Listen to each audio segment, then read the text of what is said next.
Hello दोस्तों, आज हम लोग पॉलिनोमियल पढ़ने वाले हैं और एक्सेस है ना एनसीईआरटी मैथ्स का चैप्टर 2 जो है उसमें पॉलिनोमियल ही है।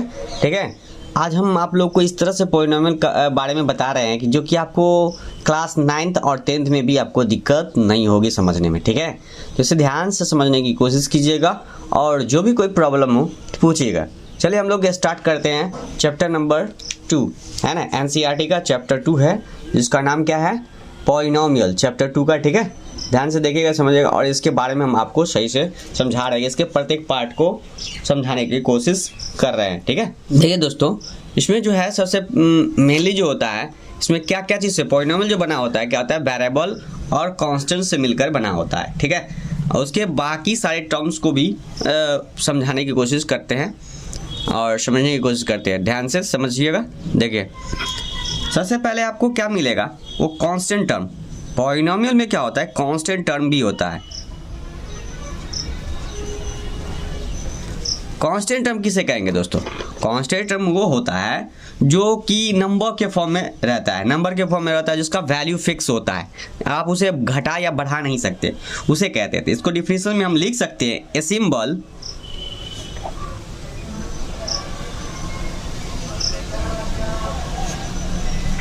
symbol having a fixed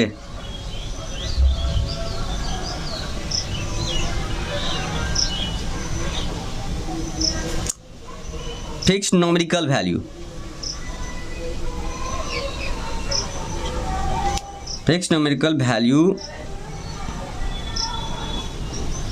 is called constant.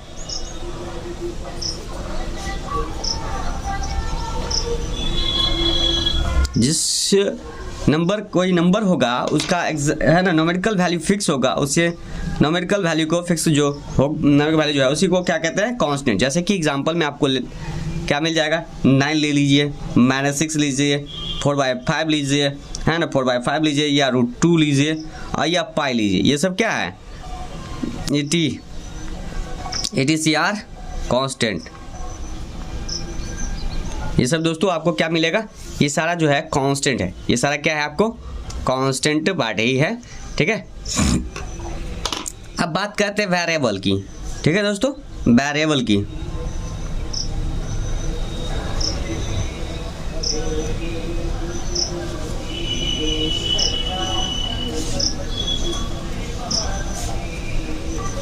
Variable क्या होता है दोस्तों, उसमें हम क्या कहेंगे, ए सिंबल विच, इसका डिफिनेशन हम लिख सकते हैं, ए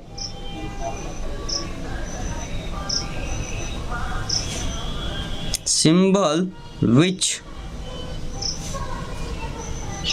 में B assigned different numerical value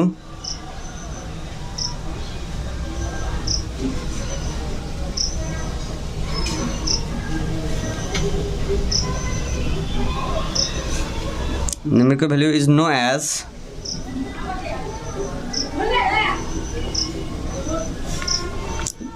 a variable, जिसका क्या आता है दोस्तों, फिक्स वैल्यू नहीं रहता है। वो क्या होता है दोस्तों, चेंज होते रहता है। उस तरह के वैल्यू को है ना क्या कहते हैं, वेरिएबल कहते हैं। जैसे दोस्तों एग्जांपल में हम इसको लिख सकते हैं,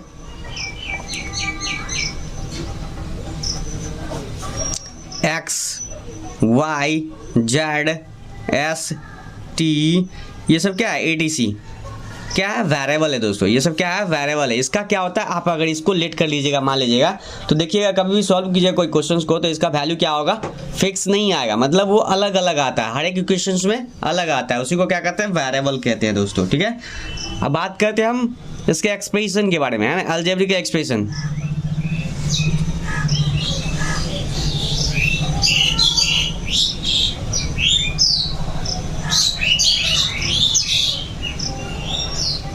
algebraic expression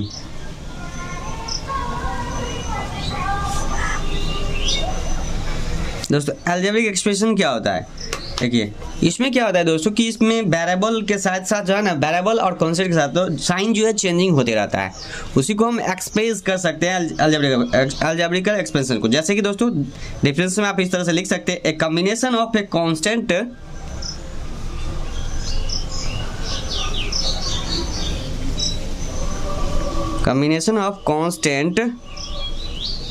combinations of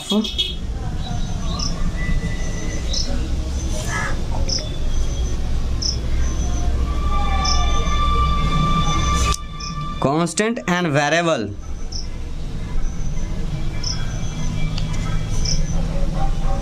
variables connected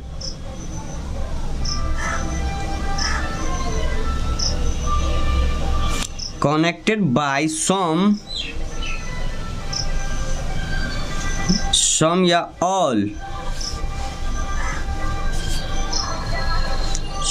all of the operations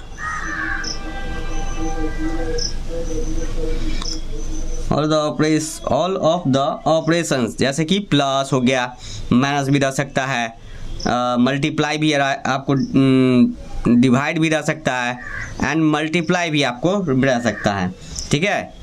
is known as an algebraic expression.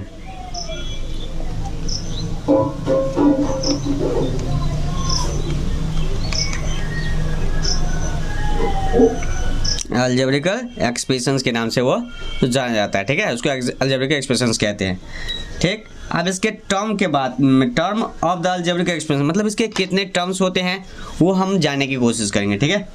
Terms का डिफिनेशन,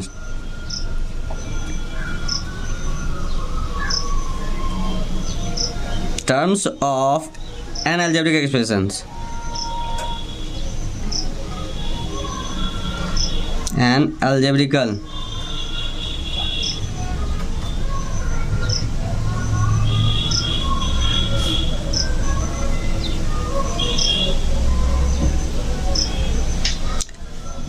टर्म्स है ना, terms of an algebraic expression, EXPRESSION है दोस्तों, ठीक है। तो इस पर हम कह सकते हैं the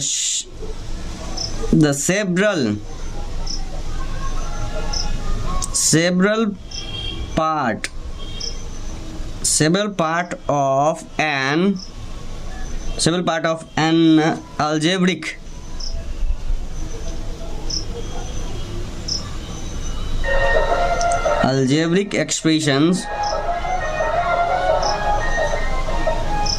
algebraic expressions separated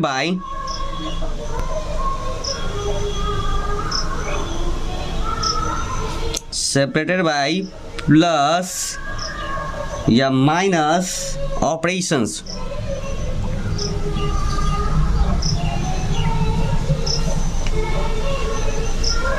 plus या minus operations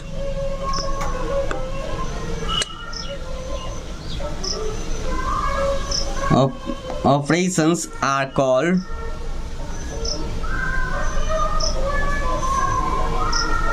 the terms of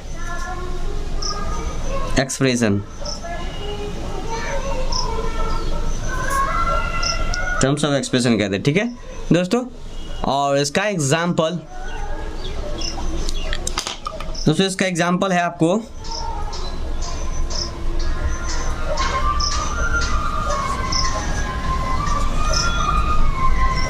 examples में आप इसको लिख सकते हैं दोस्तों। पहला आपको आ जाएगा 5x² minus 9x plus 4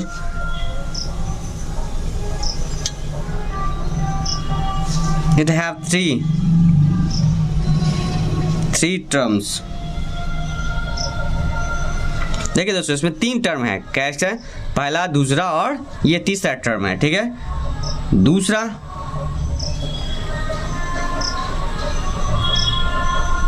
q plus √2x² minus 5/9x minus 8,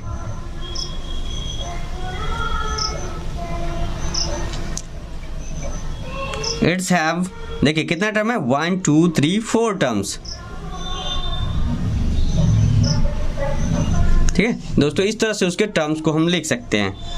तीसरा अगर एग्जांपल देख लिए, देखिए तो देखिए y⁻6 - 64, पावर कितना भी रहे लेकिन टर्म जितना रहे उसको टर्म्स के आधार पर हम उसको बांटते हैं। ठीक है,